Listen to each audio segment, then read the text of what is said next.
Preparing for Praxis Test 5236 Biology, Content Knowledge, Science, Technology, and Social Perspectives?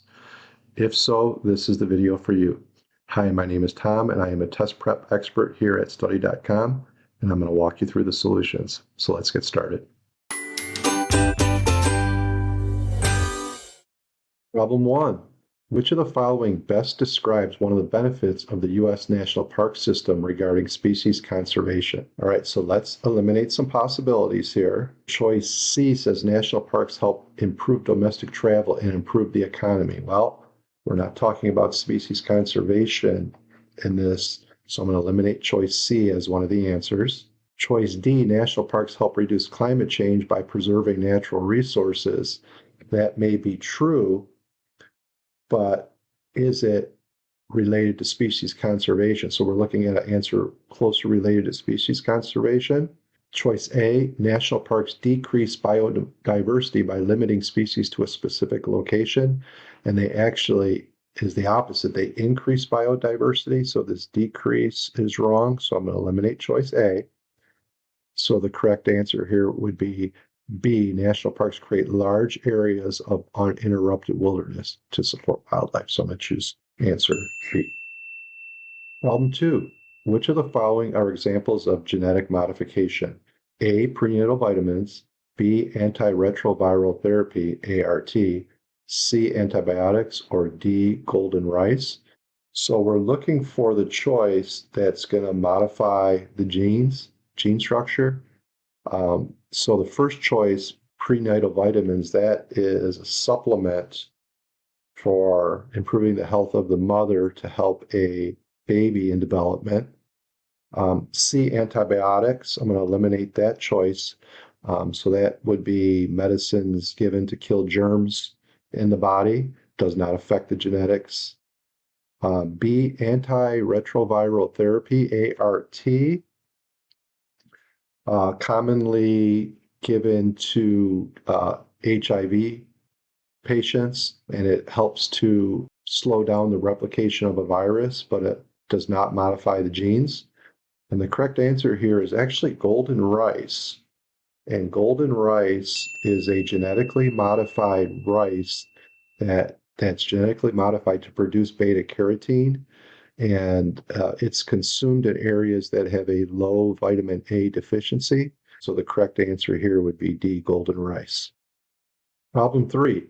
In a certain habitat, there are multiple species. One species is sought after for the exquisite pattern on its pelt. There are no laws or regulations on hunting this species. The number of the species have steadily declined over the last 10 years, but they are not near extinction. New laws and regulations for hunting this species have been put in place, and they are recovering nicely.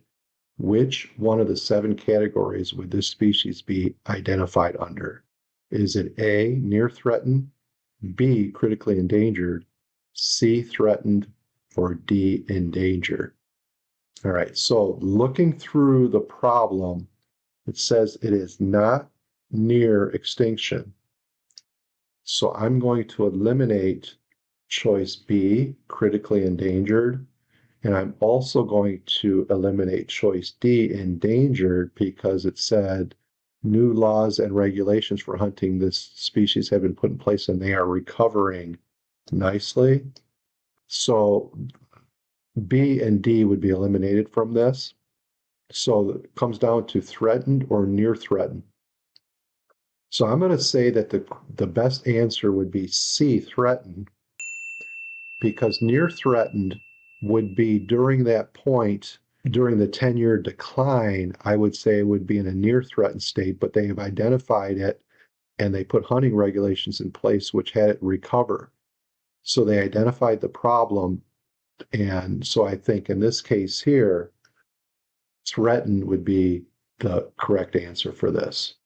So if it was 10 years earlier, as you were saying, the decline, then near threatened would have been the best possible choice. But since they put these policies in place as far as the hunting, that's going to push that into the threatened category. Problem 4. Since the Industrial Revolution, greenhouse gas concentrations have been rising, leading to an increase in carbon dioxide concentrations in the atmosphere. Carbon dioxide concentrations shifted from 280 part per million in the late 1700s to 410 parts per million in 2019. Which of the following is a direct effect of the increase in carbon dioxide concentrations? So what we're looking for is what has happened because of the increase.